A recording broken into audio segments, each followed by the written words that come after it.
Class गुरु जी शुरू आज करते हैं हम लोग। आज स्टार्टिंग से हो रहा है क्या?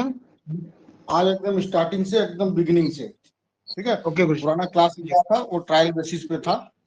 आज से पहला क्लास हो रहा है इन्वायरमेंट साइंस का, ठीक है। इन्वायरमेंट साइंस, ठीक है। सबसे अगर इजी अगर कोई चीज देखा जाए क्वेश्चन पकड़ने के लिए, तो पूरे सिलेबस में, जेपीएससी के सिलेबस में सबसे आसान है इन्वायरमेंट साइंस, ठीक है। इसमें एकदम सेलेक्टेड क्वेश्चन है और बहुत ही आसान से पकड़ा जाएगा और बहुत ही अच्छा है। पकड़ा तो पता तो सबको है, सब ने पढ़ा है इस चीज को, लेकिन लिखना कैसे है, क्या क्या लिखना है, क्या क्या छोड़ना है, ये सबसे ज्यादा मायने रखता है। देखने से लगता है ये तो पढ़े हैं, पहला 10-15 लाइन पढ़ेंगे बहुत अच्छा लगेगा, ये तो जानता हूं मैं। बट जब अंदर, अभी अंदर आपने पढ़ा भी होगा, लेकिन जब मैं पढ़ाऊंगा तो आपको देखिएगा इतने चीज थे जो आप खुद से पढ़ते और कहीं और से पढ़ते तो स्किप कर जाते, ठीक है। तो एकदम लिखने का सीधे मैथ्स का तरीका है, कम से कम लिखें, ज्यादा से ज्यादा डेटा दें। फालतू चीजें लिखें ही मत। फालतू चीजें, अगर जो चीज लिखना है बेबुनियाद चीजें, वो भी लिखिए, लेकिन उसका भी एक तरीका होता है। आप देख लीजिए, देखते रहिएगा कि कोई भी एक्स्ट्रा ऑर्डनरी और बेकार चीज आपको मिलेगा नहीं, ठीक है। सबसे पहले इन्वायरमेंट साइंस का हम लोग पढ़ते हैं इकोसिस्टम। इकोसिस्टम, ठीक है। सुनने में जितना आसान है उतना ही आपको टिपिकल लगेगा। कम से कम 5 क्वेश्चन सिर्फ कॉन्सेप्ट ऑफ इकोसिस्टम से बनता है। वेरी वेरी इंपॉर्टेंट क्वेश्चन 5, ठीक है। तो हम लोग शुरुआत करते हैं इकोसिस्टम के बारे में जानने के लिए। पहले इकोसिस्टम को समझने के लिए ये समझिए, एक किताब होता है मानव शास्त्र, ठीक है, मतलब मानव विज्ञान, इंग्लिश में एंथ्रोपोलॉजी कहते हैं, ठीक है। तो मानव शास्त्र में क्या पढ़ाई होती है, इसका मेन चीज क्या सब्जेक्ट है, मानव, मानवों का अध्ययन, मानव का पॉपुलेशन, मानव का कंसंट्रेशन, मानव की संरचना, यही सब पढ़ते हैं, ठीक है। उसी तरह इकोलॉजी एक विज्ञान है, ठीक है। इकोसिस्टम उसका एक सब्जेक्ट, इकोसिस्टम पढ़ते हैं इकोलॉजी में। जिस तरह मानव शास्त्र एक विज्ञान है, उसी तरह इकोलॉजी एक विज्ञान है। मानव शास्त्र का सब्जेक्ट क्या है, मानव के ऊपर अध्ययन। इकोलॉजी का सब्जेक्ट क्या, इकोसिस्टम। तो हमारे सिलेबस में इकोलॉजी नहीं है, इसके अंतर्गत जो चीज आता है वो इकोसिस्टम, ठीक है। तो ये इकोसिस्टम हम लोग पढ़ेंगे। मानव शास्त्र में मानव क्या है, देखिए, इस मानव शास्त्र एंथ्रोपोलॉजी जो साइंस है, उसमें मानव क्या है, इस विज्ञान का जो है एक संरचनात्मक इकाई है, संरचनात्मक इकाई है, इकाई है, या कार्य, और कार्यात्मक इकाई भी है, और कार्यात्मक इकाई भी है, यही हम लोग पढ़ते हैं। तो जिस तरह मानव शास्त्र मानव से रिलेटेड, उसी तरह इकोलॉजी इकोसिस्टम से रिलेटेड है। इकोलॉजी बहुत पहले ही बन गया है। इकोलॉजी 1866 ईस्वी में इकोलॉजी शब्द का गठन हो चुका है, ठीक है। और ये 1935 में गठन बाद में इस शब्द का कॉइन 1935 में हो रहा है, ठीक। 1 मिनट होल्ड करेंगे।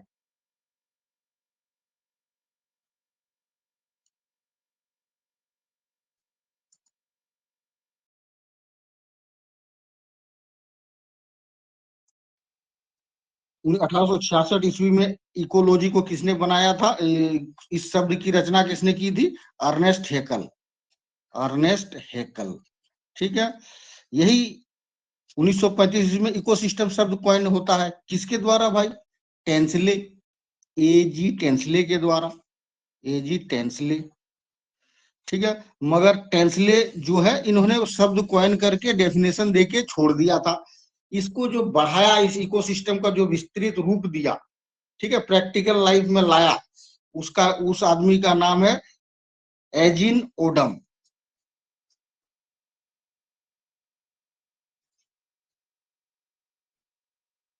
Ageing Odum. तो एजिन ओडम को कहा जाता है फादर ऑफ इकोसिस्टम, ठीक है। शब्द इकोसिस्टम शब्द का कॉइन किसने किया, एजी टेंसले ने, मगर विस्तृत इसको कौन किया, एजिन ओडम ने। तो इसको कहा जाता है फादर ऑफ इकोसिस्टम। ये चीज लिख देंगे थोड़ा सा स्टोरी टाइप का। उसके बाद इसका डेफिनेशन देंगे, इकोसिस्टम का डेफिनेशन। इकोसिस्टम का डेफिनेशन क्या होगा? यह इकोसिस्टम क्या है? इकोलॉजी का एक फंक्शनल यूनिट या इकोलॉजी का फंक्शनल यूनिट एंड इकोनॉल फंक्शनल एंड स्ट्रक्चरल यूनिट। ठीक है, इकोसिस्टम क्या है? इकोलॉजी का फंक्शनल एंड स्ट्रक्चरल यूनिट। पारिस्थितिकी तंत्र, पारिस्थितिकी का संरचनात्मक और कार्यात्मक इकाई है जहां, ठीक है, जहां जीवित जीव एक दूसरे, जहां जीवित जीव एक दूसरे से तथा जीवित जीव अपने इन्वायरमेंट से, वातावरण से अंतरक्रिया करती है। ठीक है, अंतरक्रिया को इंग्लिश में क्या बोलते हैं? इंटरैक्शन। फुलफिलमेंट। ठीक है, इंटरैक्शन। ठीक है, इंटरैक्शन करती है, उसी को कहते हैं इकोसिस्टम। समझे? इंग्लिश में क्या लिखेंगे? An ecosystem is a structural and functional unit of ecology where the living organism interact with each other, आपस में। ठीक है, और जीव, दो इंटरेक्शन की बात होती है, जीव से जीव, ऑर्गेनिज्म से ऑर्गेनिज्म, एंड जीव से वातावरण। ठीक है, वातावरण।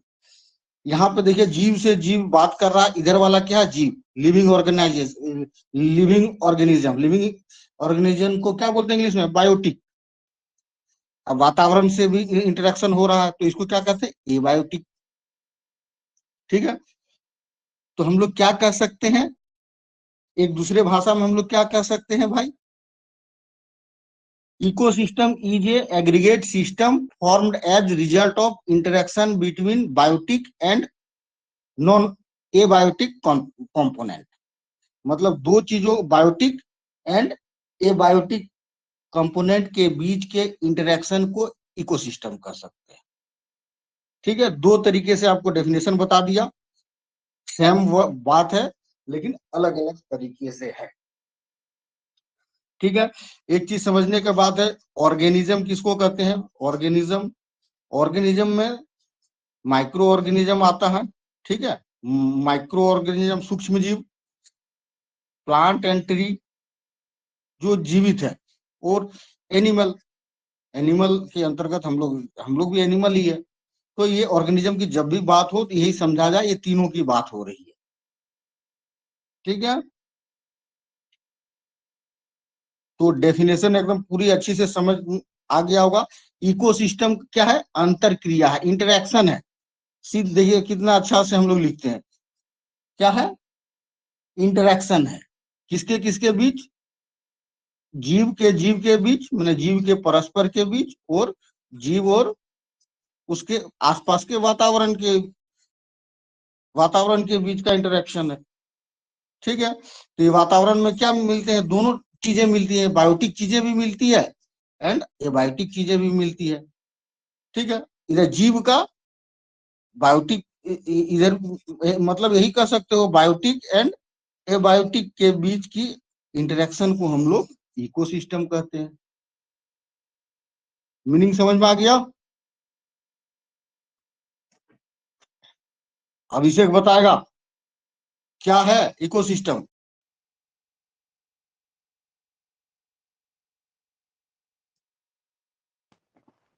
तो सर कुछ भी बता। बायोटिक और एबायोटिक के बीच में अंतरक्रिया जो है उसको कहते हैं हाँ बस हो इकोसिस्टम, गया, या बस पारिस्थितिक इसी तंत्र से या काम, संरचनात्मक कार्यात्मक इकाई है जहाँ इसी जीवित से जीव काम एक करना है। दूसरे जीवित वातावरण से इंटरेक्ट करते हैं।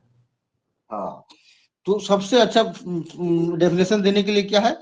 It is a functional and structural unit of ecology. Where the living organism interact with each other and surrounding environment. ये दोनों लिखना पड़ेगा, एक में छोड़ देना, एच अदर एंड उसके सराउंडिंग इन्वायरमेंट। या दूसरे शब्दों में आप कर सकते हो क्या, एग्रीगेट सिस्टम है भाई, ठीक है। इकोसिस्टम क्या सिस्टम है, कोई साइंस थोड़े ना, इकोलॉजी साइंस है। ecosystem is a aggregate system formed as a result of interaction between biotic and non biotic component.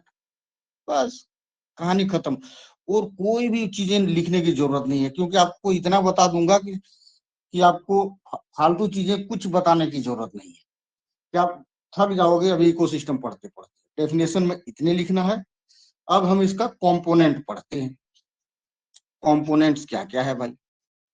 Components हमें पता है, दो कंपोनेंट है, पढ़ते समय ही पता चल गया था डेफिनेशन के समय में। एक बायोटिक एंड अबायोटिक, दो कंपोनेंट है, ठीक है। अब देखिए, जब आपका मेंस का क्वेश्चन में सिर्फ कंपोनेंट को डिफाइन करने के लिए जब बताया जाएगा, तब आप पूरे अच्छे से डिफाइन करेंगे।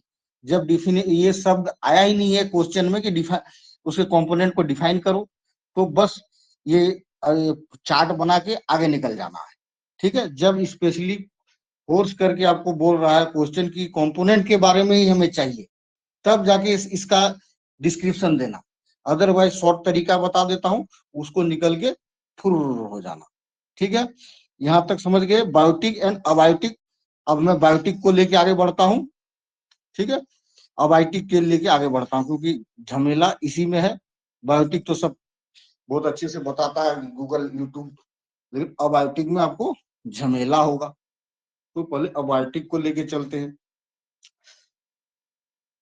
ठीक है। अबायोटिक मतलब अजीवित पदार्थ। अजीवित कंपोनेंट को कैसे हम लोग तीन भागों में बांटा गया है, ठीक है। तीन भागों में, कोई दो भागों में बांट दिया है, कोई तो बांटा ही नहीं है, कोई अलग अलग नाम से बांटा है। जो से सबसे बेस्ट बांटा हुआ है और इससे बाहर है ही नहीं कुछ, तो उस चीज को हम लोग पढ़ते हैं, ठीक है।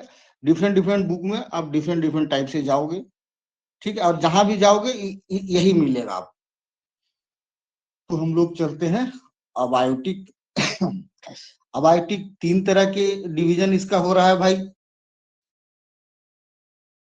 एक तो ऑर्गेनिक, ऑर्गेनिक, दूसरा इनऑर्गेनिक, इनऑर्गेनिक कंपोनेंट, तीसरा फिजिकल कंपोनेंट, ठीक है। फिजिकल फिर दो भागों में बटेगा, ठीक है। एक क्लाइमेटिक, क्लाइमेटिक कंपोनेंट, दूसरा एडेफिक, एडेफिक कंपोनेंट, ठीक है। एडेफिक मतलब जानते होगे, मिट्टी से संबंधित, ठीक है। इसके नीचे क्लाइमेटिक कंडीशन में एग्जाम्पल दे देना, ठीक है। एग्जाम्पल दे देना, ऐसे करके लाइन खींचना है, ऐसे ऐसे ऐसे, तो जितना चाहिए उतना एग्जाम्पल दो।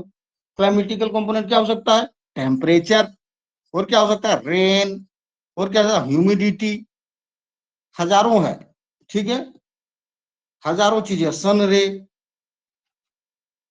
ओला पाला, कितना जो चीज दिख रहा है क्लाइमेट से रिलेटेड सब। एडेफिक में क्या क्या आ जाएगा भाई, एडेफिक में पीएच आ जाएगा, concentration of hydrogen, concentration of hydrogen बोलिए, या चलिए मैं आप ही से पूछता हूँ, पीएच का फुल फॉर्म कौन बता देगा? तो है होशियार यहाँ?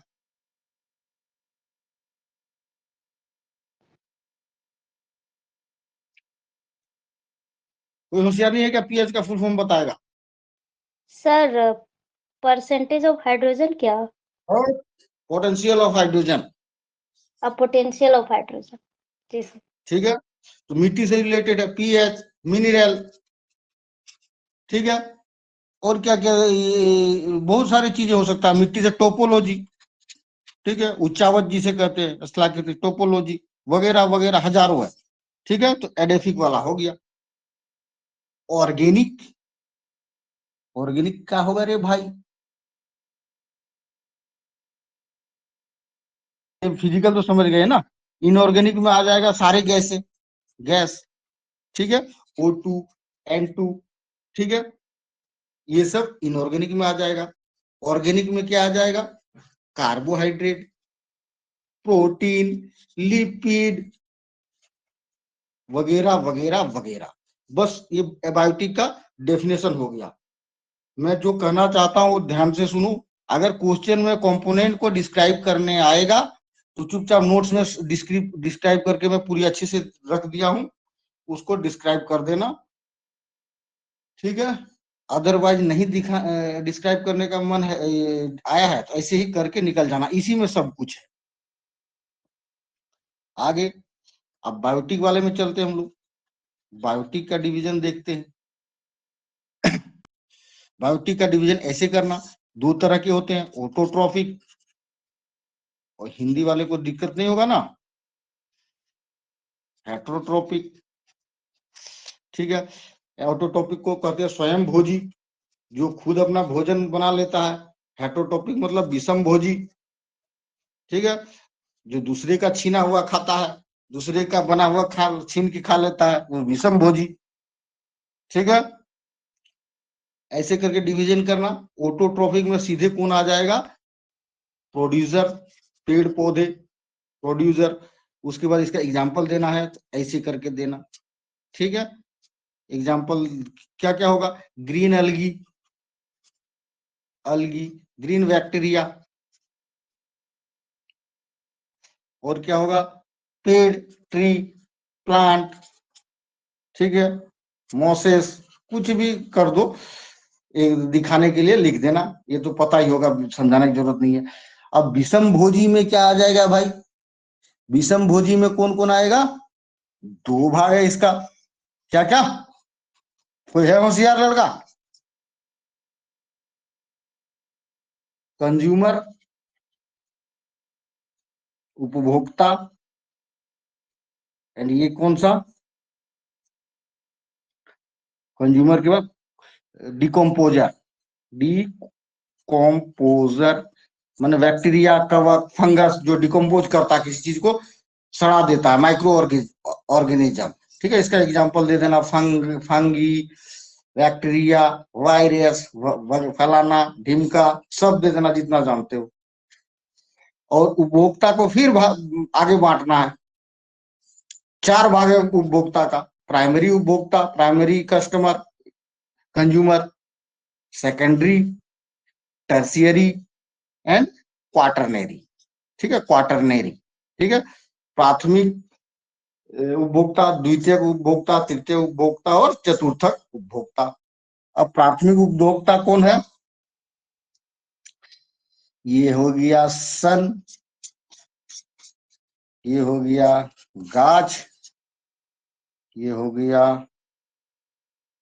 टिड्डा, ये हो गया बैंग, मेढक, मेढक को खाया सांप, सांप को खाया चील, ठीक है। तो प्राइमरी उपभोक्ता कौन हो गया, यहाँ प्राइमरी उपभोक्ता कौन हो गया, ये क्या है भाई, ये ग्रास ऊपर, ठीक है, ग्रास ऊपर, ये वाला टिड्डा है, ये वाला मेढक है, ये वाला सांप है, ये वाला चील है या बाज है या वल्चर है, ये सूर्य है, ये पेड़ है। अब मुझे बताएगा प्राथमिक उपभोक्ता कौन है,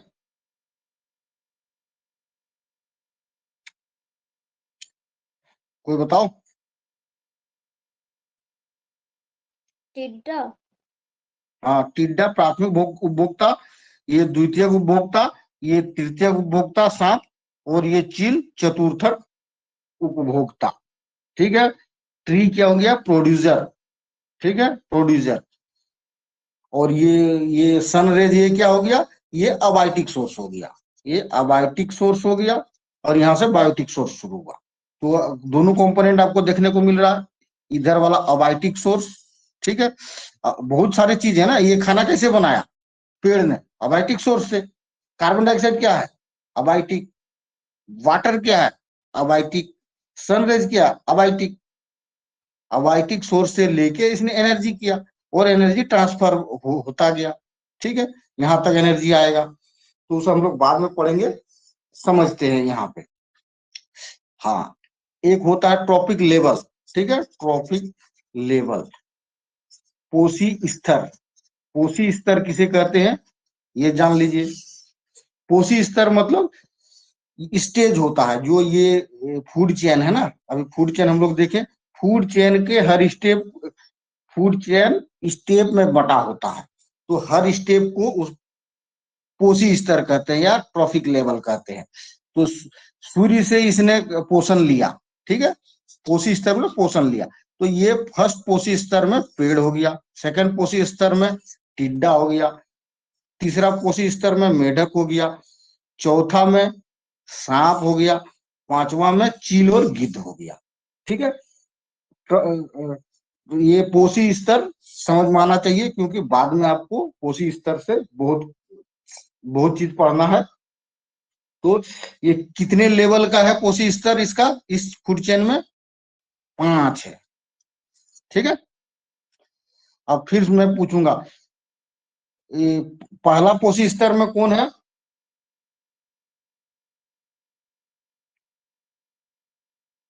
संजू बताओ। टिड्डा है। टिड्डा कैसे? पेड़ है पहला। पोषण सबसे पहले किसने लिया? यहाँ पे पेड़ मैं नहीं प्राइमरी पेड़ लिया। ठीक है, ये तो देने वाला है, सूर्य तो दाता है। पोषण, पोषी स्तर ही मतलब है पोषण का स्तर। ठीक है, तो इसने लिया, ये पहला पोषी स्तर है, ये दूसरा है, ये तीसरा है, चौथा है, ये पांचवा है। मैक्सिमम 5 पोषी स्तर फूड चेन में होते हैं। ठीक है, 10% रूल फॉलो होता है, ये सब अभी बाद में पढ़ेंगे। ये अगर 100 किलो का पोषण लिया तो ये इसका 10% ही रिलीज कर पाएगा। ठीक है, ये 10% रूल होता है।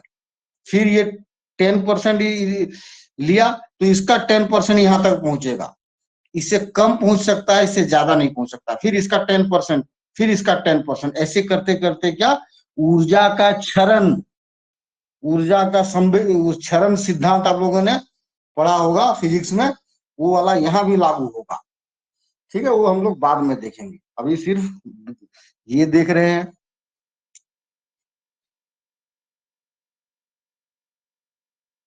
तो हमने क्या क्या पढ़ लिया? कंज्यूमर, चारों कंज्यूमर पढ़ लिए। यहाँ टिपिकल चीजें आता है कि ये पेड़ हो गया, ये बकरी हो गया, ये कुत्ता हो गया, ये बाघ हो गया। ठीक है, यहाँ पे देखिए, कुत्ता भी बकरी को खा सकता है और बाघ भी बकरी को खा सकता है। ठीक है, तो जो ये तीसरा स्तर का है या चौथा स्तर का पता कैसे चलता है कि वो किस स्तर का जानवर को खाया? खाने वाले जो, मतलब जो पेट में चला गया वही चीज डिसाइड करेगा कि मेरे को खाने वाला आदमी प्राइमरी स्तर का है या सेकेंडरी स्तर का है या टर्सरी स्तर का है। अगर प्राइमरी को खाया है तभी ये सेकेंडरी होगा, अगर सेकेंडरी को खाया है तभी ये टर्शियरी होगा, टर्सरी को खाया है तो तभी ये क्वाटरनरी होगा। ठीक है, बाघ अगर बकरी को खा जाता है तो ये किस लेवल का होगा उपभोक्ता? संजू बताओ।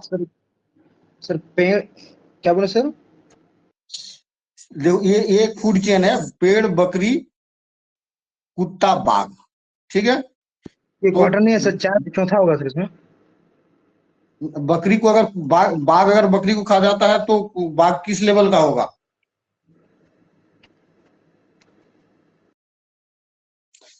मैं बोला ना कि जिस टर्सरी ना जो सर। दूसरा लेवल का। Secondary sir, secondary sir. Tertiary होगा। अब अभी देखो, देखो बाघ यहाँ पे देखो कि बकरी को दोनों खा सकता है, कुत्ता अगर खाया तो कुत्ता तीसरा हो गया, और डायरेक्ट बाघ ही खा गया तो बाघ भी तीसरा ही रहेगा। बाघ चौथा लेवल का उपभोक्ता तभी होगा जब वो कुत्ता को खाएगा। ठीक है,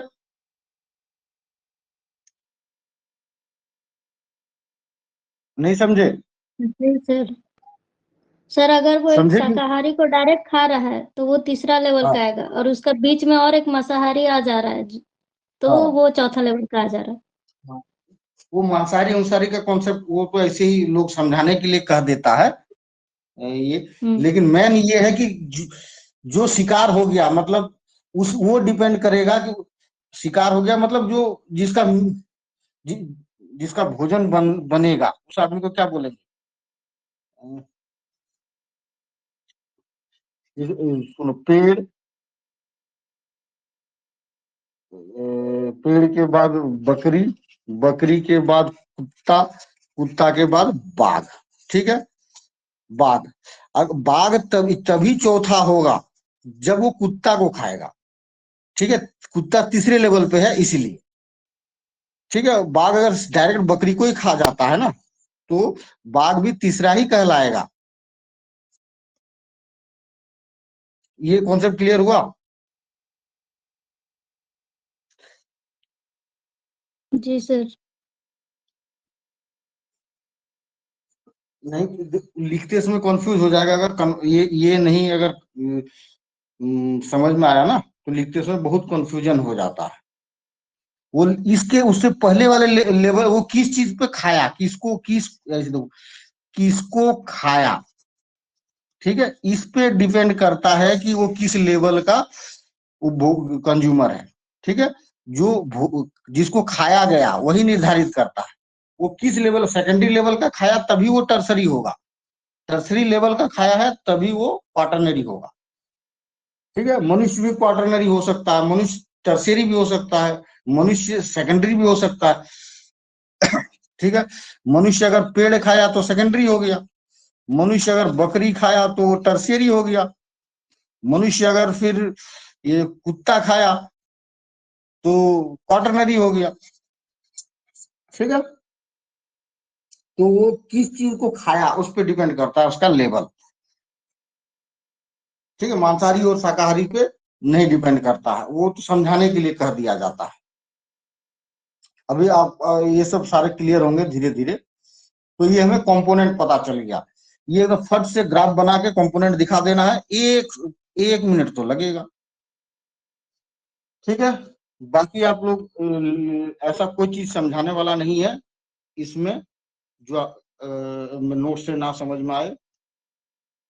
एक बार याद रखिए, क्वाटरनरी का सबसे क्वाटरनरी में डिफरेंस होता है एग्जांपल देते समय।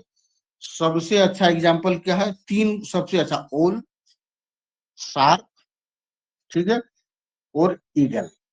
ठीक है, ये तीन चीज का एग्जांपल जरूर दे क्वाटरनरी में। ठीक है, बाकी तो सबका एग्जांपल आप लोग बचपन से ही पढ़ते आ रहे हो। तो क्वाटरनरी में ये तीन का जरूर दें। ठीक है, जो बेस्ट दुनिया का सबसे बेस्ट ये माना गया है क्वाटरनरी, ये तीनों को माना गया है। ईगल के, ईगल गिद्ध, गिद्ध भी बोल सकते हो, भल्चर भी है। ईगल गिद्ध तो दोनों मौसी का लड़का है, दोनों एक दूसरे का।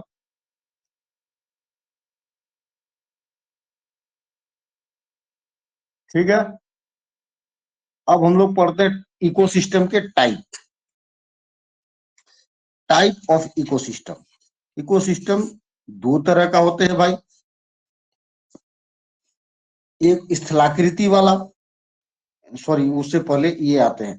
एक होता है आर्टिफिशियल, आर्टिफिशियल, एक होता है नेचुरल। आर्टिफिशियल इकोसिस्टम में आप घर में ही बना सकते हो। जैसे डैम, डैम बना है, डैम सबने देखा है, मनुष्य ने बनाया है डैम, इटसेल्फ है इकोसिस्टम।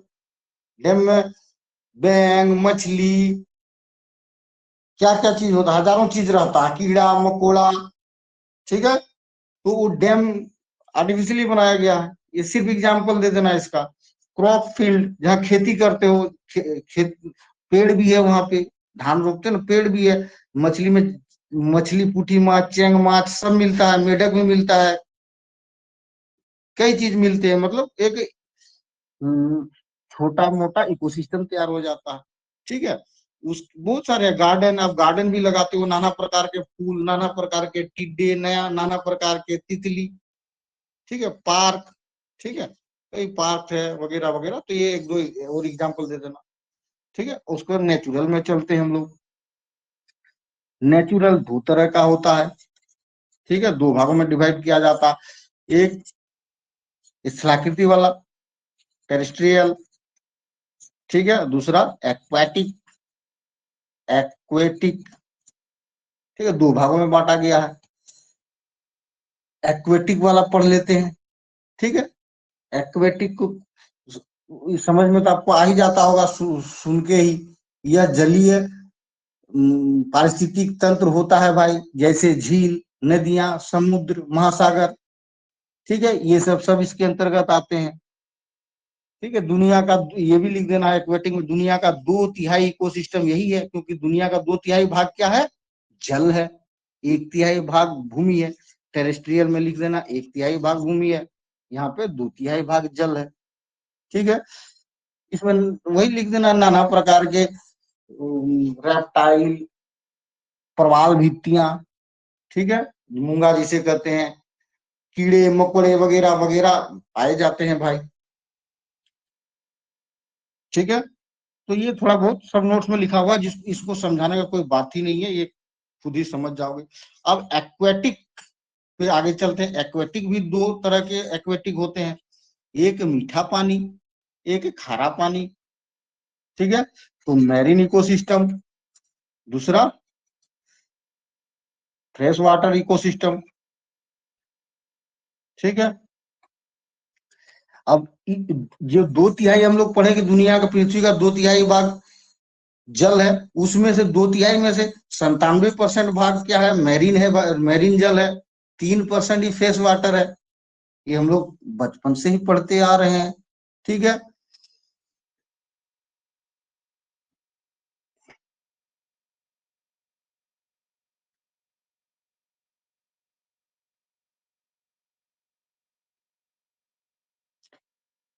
आगे इसमें को समुद्री ये में क्या क्या आता है, पारिस्थितिक तंत्र में कुछ एग्जाम्पल दे देना है। एस्चुरी, एस्चुरी जानते होगे, मुहाना जो होता है, ठीक है, एस्चुरी नमक दलदल होता है, ठीक है।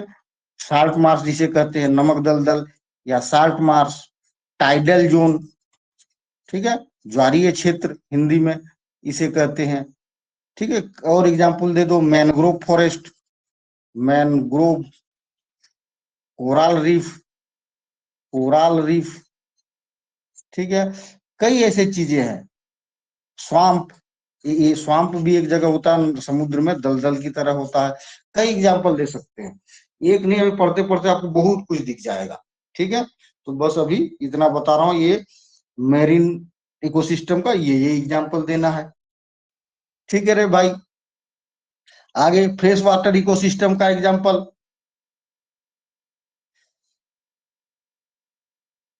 दे सकते हो, फ्रेश वाटर का एग्जाम्पल, नदी, झील भी बहुत है, मीठे पानी की झील, ठीक है, झरना, ये नमकीन थोड़ा होता है, मीठा पानी होता है, तालाब, नदी, ठीक है, दलदल बहुत सारे, वो तो साल्ट दलदल मार्श, साल्ट मार्श बताए थे ना, ये तो मीठा दलदल है, स्वीट दलदल, ठीक है। ये सब है इसका एग्जाम्पल। पारिस्थितिक तंत्र में मीठे पानी का जो योगदान है, मीठे पानी के पारिस्थितिक तंत्र का पूरी दुनिया में 0.09% ही ओनली, ठीक है। ये सब चीजें, कुछ चीजें लिख देना जो सुंदर बना दे आपके आंसर को। अब एक्वेटिक, ये मीठे पानी वाला, ठीक है, फ्रेश वाटर इकोसिस्टम, मीठे पानी वाला इकोसिस्टम भी दो तरह से बटा हुआ है, ये भी दो भाग है, लोटिक और लेक्टिक, लोटिक और लैंटिक, LENTIC, ठीक है। लोटिक का मतलब क्या होता है, लैटिन वर्ड में फ्लोइंग, जो बह रहा है, ठीक है। और ये लोटिक मतलब तेज बह रहा है, तेज बहता हुआ पानी, तेज बहता हुआ फ्रेश वाटर, ठीक है। ये या तो स्लो बहता हुआ, स्लो बहता हुआ या रुका हुआ, ठीक है, फ्रेश वाटर। तो तेज बहता हुआ इकोसिस्टम कौन है भाई, लोटिक में क्या क्या आएगा, रिवर, तेज भागता है एकदम, और स्ट्रीम्स, जलधाराएं, ये एग्जांपल दे दीजिएगा, ठीक है। रुका हुआ कौन है पानी, झील, ठीक है, रुका हुआ है, या थोड़ा बढ़ता है तो बड़ी बड़ी में थोड़ा धीरे धीरे धीरे धीरे धीरे बढ़ता है। बढ़ता क्या, उसके सिर्फ तरंगे चलती है, ठीक है। और तालाब, ठीक है, यही सब। तो लोटिक एंड लैंटिक, समझ में आया?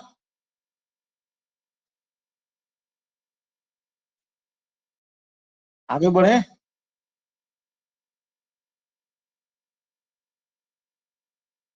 जी सर। हाँ,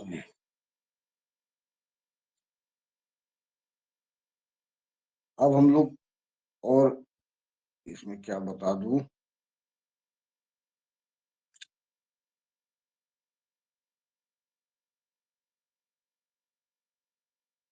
हाँ, फ्रेश वाटर इकोसिस्टम का दो भाग बताया हमने, एक भाग छूट गया। क्या क्या बताया? एक लोटिक बताया, एक लैंटिक बताया, और तीसरा क्या है? वेटलैंड। वेटलैंड का एक यूनेस्को ने ये बनाया है, वेटलैंड साइट को यूनेस्को ने क्या नाम दिया है? ईरान के एक शहर का नाम है, उस नाम पे दिया गया है वेटलैंड, सर। रामसर साइट्स, ठीक है। वेटलैंड जो है ना, जितने भी पारिस्थितिक तंत्र आपने देखा ना, सब का अब्बा है ये, ठीक है। वेटलैंड में बहुत सारे जीव जंतु, मतलब भरा पड़ा है खचाखच। पारिस्थितिक तंत्र का अगर रियल जगह देखना है तो वो वेटलैंड होता है। आर्द्र भूमि हिंदी में बोलते हैं भाई इसे, ठीक है। थोड़ा सा इसका ये कर देना है आप, ये वेटलैंड का, वेटलैंड में कौन कौन आता है, चार चीजें वो लिख ले, वो एग्जांपल जरूर दीजिएगा, क्योंकि आप, ये क्वेश्चन आएगा कि टाइप आएगा कि नहीं आएगा पता नहीं, क्योंकि अगर स्पेशल लिखा हुआ क्वेश्चन में रहेगा कि टाइप का ही जवाब देना है, तब ना आप इतना डिस्क्राइब करोगे, नहीं तो क्या करोगे, चार्ट बना के भाग जाओगे। तो वहां पे वेटलैंड के नीचे क्या क्या लिखोगे इस तरह करके, मार्स, ठीक है। सबका मतलब दलदल ही होता है, ठीक है। अब इस मार्स का अगर ढूंढने जाओगे डिक्शनरी में तो भी बोलेगा दलदल। बॉग्स, BOGS, ये भी बोलेगा दलदल, ठीक है। स्वाम्प, स्वाम्प, ये भी बोलेगा दलदल। मीनिंग अलग है, मतलब डिक्शनरी में मीनिंग सेम है, लेकिन अगर आप जब परिस्थिति में पढ़ने आओगे तो अलग अलग मीनिंग मिलेंगे। फैंस, ठीक है, फैंस। किसी मार्सी एरिया में क्या होता है कि आदमी चल सकता है, ठीक है, मतलब थोड़ा थोड़ा बहुत दूर जा सकता है। ये फैंस में पता है, आप पैर दोगे या सीधे इतना अंदर जाओगे, ऐसा दलदल है ना, फिर उठ ही नहीं पाओगे। एक बॉक्स आपने देखा होगा, सिनेमा में दिखाता है, कौन सा सिनेमा था जिसमें वो दलदल में फंस जाता है, घोड़ा उसको खींच के निकालता है, बहुत हिट हुआ था एक cinema, south Indian, Baahubali type का ही सिनेमा है वो।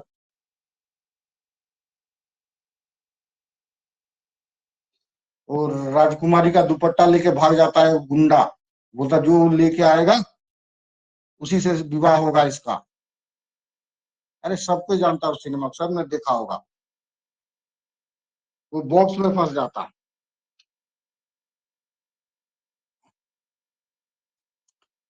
तो ये ऐसे लिख देना। अब पूछोगे कि इसका हिंदी में क्या मीनिंग है, तो मैंने पूरा कोशिश किया हिंदी में इसका मीनिंग ढूंढने का, हिंदी में नहीं है।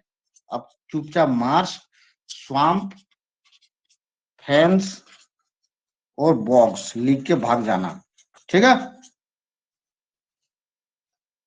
तो ये आर्द्र भूमि का एग्जाम्पल हो गया। आगे टेरेस्ट्रियल इकोसिस्टम के बारे में पढ़ते हैं, मतलब जमीन पे,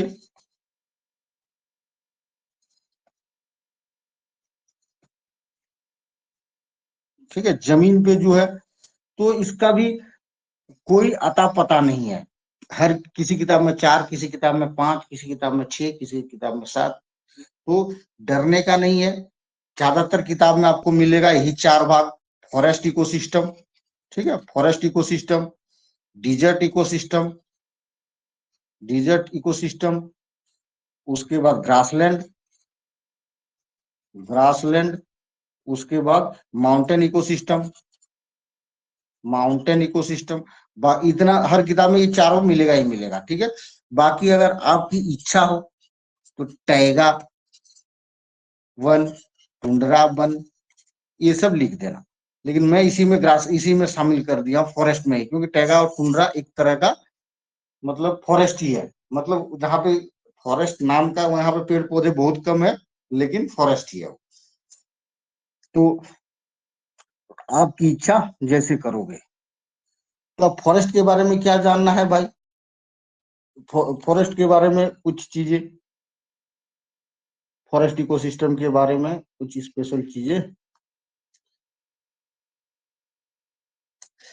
यहाँ पे 300 मिलियन, ठीक है, 300 मिलियन स्पेसीज फॉरेस्ट इकोसिस्टम में पाए गए हैं। 300 मिलियन स्पेसीज, ठीक है, ये इंपॉर्टेंट चीज आप जोड़ दीजिएगा।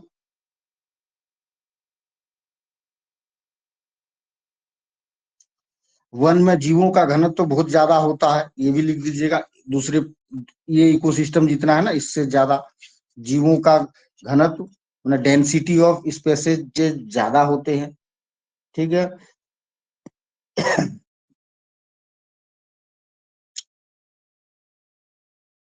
उसके बाद ये इसको भी कई भागों में बांटा जाता है, ठीक है। उष्ण कटिबंधीय और समशीतोष्ण कटिबंधीय, ये भी लिख दीजिएगा। ट्रॉपिकल फॉरेस्ट और सब ट्रॉपिकल फॉरेस्ट, ये टेम्परेट लिख दो, ठीक है, टेम्परेट फॉरेस्ट, ठीक है। ट्रॉपिकल फॉरेस्ट और टेम्परेट फॉरेस्ट या सब ट्रॉपिकल फॉरेस्ट, और भी है अलग, कई कई भागों में बांटा जाता है। ये सब थोड़ा जिक्र कर दोगे ना, बहुत अच्छा हो जाएगा। डिजर्ट इकोसिस्टम में इसमें स्पेशल चीज क्या है भाई? इसमें बारिश बारिश बहुत कम होती है इस जगह पे। डिजर्ट में कितना बारिश होता है? रह चुका मैं 25 से 50, ठीक है, 50 डिग्री, डिग्री कहाँ से होगा, सेंटीमीटर, ठीक है। 25 से 50 सेंटीमीटर के बीच के क्षेत्र में बारिश जहां होती है वहां पे रेगिस्तान हो जाता है भाई, वहां पे बहुत कम बारिश है, ठीक है। यहाँ पे ये भी लिख देना है कि डिजर्ट सिर्फ कोल्ड, दो तरह के होते हैं, हॉट और कोल्ड, ठीक है। यहाँ पे स्पेसीज बहुत कम पाए जाते हैं, ये सब पता ही है, ठीक है। हॉट डिजर्ट भी, देखो डिजर्ट 4 तरह के होते हैं, यहाँ पे जिक्र कर देना, ठीक है, क्योंकि यहाँ पे टाइप हम नहीं लिख रहे हैं, इकोसिस्टम बता रहे हैं। डिजर्ट के भीतर भी कितने इकोसिस्टम हो सकते हैं, जैसे hot hot desert ecosystem, cold desert ecosystem, ठीक है, सेमी एरिड इकोसिस्टम, ठीक है, कोस्टल इकोसिस्टम, कोस्टल वाला क्षेत्र में भी, कोस्टल वाले एरिया में भी पेड़ पौधे ज्यादा नहीं होते हैं, ठीक है। कोस्टल इकोसिस्टम मतलब किनारे किनारे, ऐसे तो बहुत होते हैं पेड़ की, समुद्र थोड़ा सा दूर जाने पे। तो ये सब भी एक तरह से इकोसिस्टम है, ये जो 4 हम बता रहे हैं, एक तरफ से सब इकोसिस्टम है, ये सब चीज, ये सब बताना है, क्योंकि इकोसिस्टम के बारे में पढ़ रहे हैं ना हम लोग, टाइप ऑफ इकोसिस्टम, इसीलिए ये सब चीजों पे ज्यादा फोकस है। आगे ग्रासलैंड, ग्रासलैंड इकोसिस्टम, ठीक है। 20% दुनिया का 20% हिस्सा ग्रासलैंड है, ये बहुत पहले पढ़ा चुका हूं। यहाँ पे कौन इस पारिस्थितिक तंत्र में, इस इकोसिस्टम में ज्यादातर कौन सा स्पाइसीज पाए जाते हैं? कीटभक्षी और शाकाहारी चरने वाले, क्योंकि ग्रासलैंड है। ग्रासलैंड में क्या होता है, पेड़ ही नहीं होता, घास इतना बड़ा बड़ा, ये देखो इतना बड़ा बड़ा घास, पेड़ नहीं, कहीं पेड़ बीच बीच में 1-2 रहता है, ठीक है। क्यों? क्योंकि ये यहाँ कम वर्षा होती है, मरुस्थल बहुत कम वर्षा, 25 से 50 सेंटीमीटर तक जहां बारिश हुआ वहां पे मरुस्थल बन गया।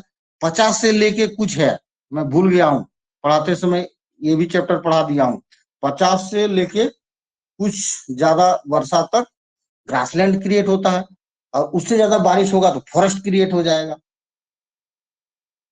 ठीक है। तो इस ग्रासलैंड में कीटभक्षी और शाकाहारी जानवर पाए जाते हैं, ठीक है। जेबरा सब देखे ना, जेबरा, ऊंट, हाथी, ग्रासलैंड में नहीं दिखा था एक साथ जेबरा, ऊंट, हाथी सवाना में घूम रहा है भाई भाई बन के, ठीक है। बाघ बहुत कम होता है, बहुत कम भाग भी है वहां पे, लेकिन बहुत कम है, लेकिन इन लोगों की ज्यादा आबादी है। ठीक है। ग्रासलैंड दुनिया के अंटार्कटिका को छोड़ के दुनिया के हर महादेश में ग्रासलैंड है भाई।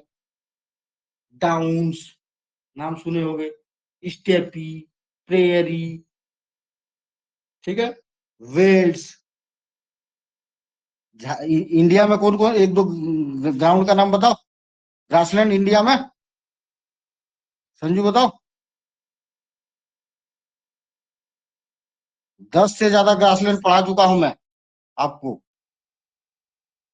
दू- दून, बाग्याल, भूल गए? बहुत दून, सारे, मैं भी बगियाल। भूल गया। बहुत सारे हैं, 10-12 ग्रासलैंड है, छोटा छोटा है। तो यहाँ ये चीज स्पेशल चीजें लिख देना, बाकी लिखने के लिए तो बहुत कुछ है। गूगल खोजो और ग्रासलैंड ही पढ़ोगे तो कम से 10 पन्ने का लिखा जाएगा। मगर मुख्य मुख्य चीजें क्वेश्चन में क्या डिमांड है उस आधार पर ये चीजें हैं। ठीक है भाई। आगे पर्वतीय, माउंटेन फॉरेस्ट, माउंटेन फॉरेस्ट, यहाँ पे एक अच्छा चीज लिखना है। ये हो गया पहाड़, पहाड़ के ऊपरी हिस्सा में कौन सा जंगल होता है? अल्पाइन, अल्पाइन फॉरेस्ट लिखना है। अल्पाइन फॉरेस्ट डेवलप होता है ऊपरी भाग में, और एकदम बीच में माउंटेन फॉरेस्ट। माउंटेन फॉरेस्ट इसे इंग्लिश में कहते हैं माउंटेन फॉरेस्ट, हिंदी में पर्वतीय वन। और इसके नीचे एकदम पैर पे क्या पड़े हो? दून, द्वार पड़े हो ना, फुट पे शिवालिक के आसपास क्या दून। अरे हिमालय के नीचे में दून, ये तो 100% लूसेंट पढ़ाया होगा आप लोग को, दून, द्वार, है ना। तो ग्रासलैंड, घास, है ना, झाड़ीदार झाड़ीदार भूमि। ठीक है। कहीं कहीं जैसे झारखंड भारत में दून मिलते हैं, घास घास भूमि, मर्ग। उधर उधर चले जाओगे कश्मीर साइड में, हिमालय के पैर के नीचे एकदम जैसे हिमालय का ढाल खत्म हुआ, मर्ग शुरू हो गया। इधर दून, पाटली दून, कोटली दून, देहरादून, सुन्नू डून, कई चीजें उधर, गुलमर्ग, सोनमर्ग, बनमर्ग, इटाली मार्ग, कई है उस तरह का। ठीक है। तो घास के मैदान, तो ये तो हम इंडिया वाला बता रहे हैं ना, हमारे पेड़, हमारा दुनिया में एक ही पहाड़ थोड़े नहीं है, कई सारे पहाड़ है। तो कहीं पे वन, मतलब कहीं पे समशीतोष्ण वन टेम्परेट वन मिल जाता है, कहीं पे ट्रॉपिकल फॉरेस्ट डेवलप मिलता है, कहीं रेगिस्तान शुरू हो जाता है, कहीं टुंड्रा रीजन शुरू हो जाता है। वो सब लिखा हुआ है नोट्स में। भारत में घास का मैदान शुरू हो जाता है। ठीक है। तो हमने क्या क्या पढ़ लिया? 3 चीज पढ़ लिया। डेफिनेशन ऑफ इकोसिस्टम, दूसरा दूसरा क्या था? तीसरा तो टाइप ऑफ इकोसिस्टम। दूसरा टॉपिक क्या था? इकोसिस्टम के घटक सब, मतलब इसमें हाँ, कौन कौन है, component, biotic, abiotic, component. Component of ecosystem. ये पॉइंट्स पढ़े। लिखने जाओगे तो तीनों, ये भी एक इकलौता क्वेश्चन है, ये भी इकलौता क्वेश्चन, लेकिन इस तरह क्वेश्चन बहुत कम देता है। कॉन्सेप्ट ऑफ इकोसिस्टम देगा तो ग्राफ बना बना, चार्ट बना बना के भागना है। ठीक है। तो यहाँ तक मुझे कोई नहीं लगता कि इसमें कोई झमेला होगा। इसके बाद हम लोग पढ़ेंगे क्या?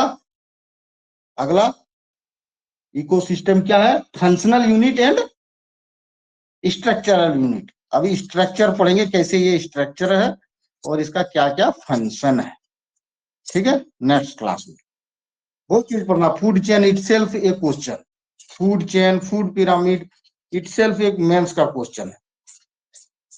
तो हम लोग धीरे धीरे करके देखेंगे। मेन चीज को लेना है और क्वेश्चन के आधार पे आंसर अपना अपना तैयार करना है। हाँ, कोई कुछ बोलना चाह रहा था।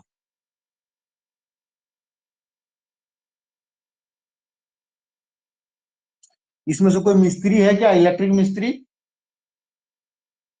ये क्या मेरे गर्मी में जाम जा रहा है, मेरे एसी में ये हो गया, क्या कहते हैं, स्विच टाइप को ऊपर नीचे करने वाले को क्या बोलते हैं? वो ऊपर ही नहीं हो रहा, ऊपर ले जा रहा हूँ नीचे हो जा रहा है। तो छोटा सा काम अगर किसी को आता है तो बता दो, मैं रात भर गर्मी से बच जाऊंगा।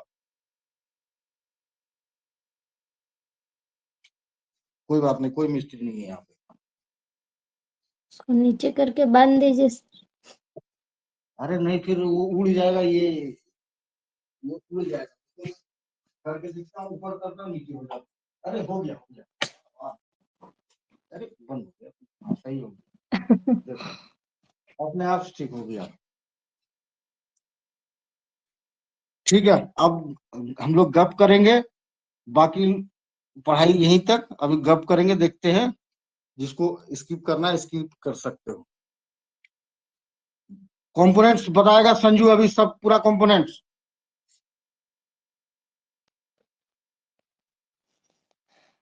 कंपोनेंट्स सर हम लिखे नहीं है, ऐसे जो जो थोड़ा बहुत याद रहा वो सब बता रहे हैं। बायोटिक में बायोटिक और अबायोटिक है। हाँ, बायोटिक में फिर डिवाइड हो जाएगा। बायोटिक मतलब जीवन वाला लोग, तो ऑर्गेनिज्म ऑटोट्रॉपिक एंड हेटरोट्रॉपिक। आगे बढ़ो। ऑटोट्रॉपिक। ऑटोट्रॉपिक में आ जाएगा पेड़ पौधा, नहीं बस सिर्फ पेड़ पौधा आएगा। तो और बाद में पेड़ पौधा हेटरोट्रॉपिक लिखना, आप इसके हिसाब से लिखोगे ना। आपको ये इकोसिस्टम के हिसाब से लिखोगे ना, प्रोड्यूसर लिखना पड़ेगा, टेक्निकल टर्म लिखना पड़ेगा। ठीक है, अच्छा प्रोड्यूसर। इसके नीचे जो लिखना है वो लिखना। ठीक है, एग्जाम्पल यहाँ पे इस तरह कर। ठीक है, आगे बता। हेटरोट्रॉपिक हेट्रो में को कंज्यूमर, हाँ उसमें हो जाएगा हाँ, कंज्यूमर। हाँ, दो भाग है इसका। हाँ कंज्यूमर और एक तो डिकम्पोजर, डिकम्पोजर। डिकम्पोजर, हाँ। ठीक है, डिकम्पोजर बस यही खत्म। इसका दो दौड़ यहीं तक। फंगस क्या क्या, फंगस हाँ बैक्टीरिया वगैरह वगैरह।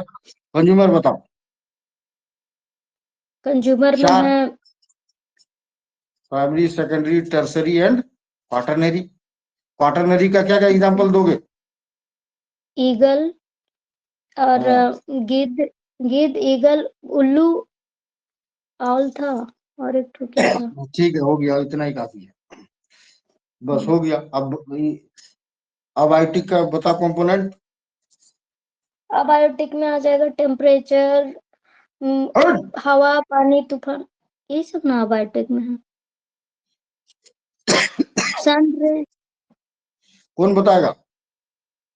या ऑर्गेनिक इनऑर्गेनिक वो है। हाँ, organic inorganic and physical. Physical दो भागों में बटा हुआ है। क्या क्या? सर फिजिकल क्लाइमेटिक में और एडोबिक में है। हाँ, क्लाइमेट और एडिफिक। बस ऑर्गेनिक का एग्जांपल दे देना, इनऑर्गेनिक का दे लेना है, इसका भी दे देना, इसका भी दे देना, बस हो गया। बहुत अच्छा से तैयार। इनऑर्गेनिक में सर ऑल गैसेस होगा, ऑर्गेनिक में आपका होगा कार्बोहाइड्रेट्स और प्रोटीन वगैरह। हाँ, चलो अभी गर्मी से मुक्ति मिला, अदरवाइज मैं पूरे पसीने से एकदम तरबतर हो गया था, मैं पसीना पसीना इधर उधर। ठीक है, आज का क्लास खत्म हो गया। कल हम लोग पढ़ते हैं फंक्शन ऑफ इकोसिस्टम। ठीक है, साना समझ में आया क्या आपको? भाग गई उससे पहले। चलो, तैयारी बंद मत करना, पढ़ते रहना। अभिषेक, विजय और संजू। जी सर। ठीक है, फिर चलिए, फिर bye. Bye sir, thank you sir. Welcome.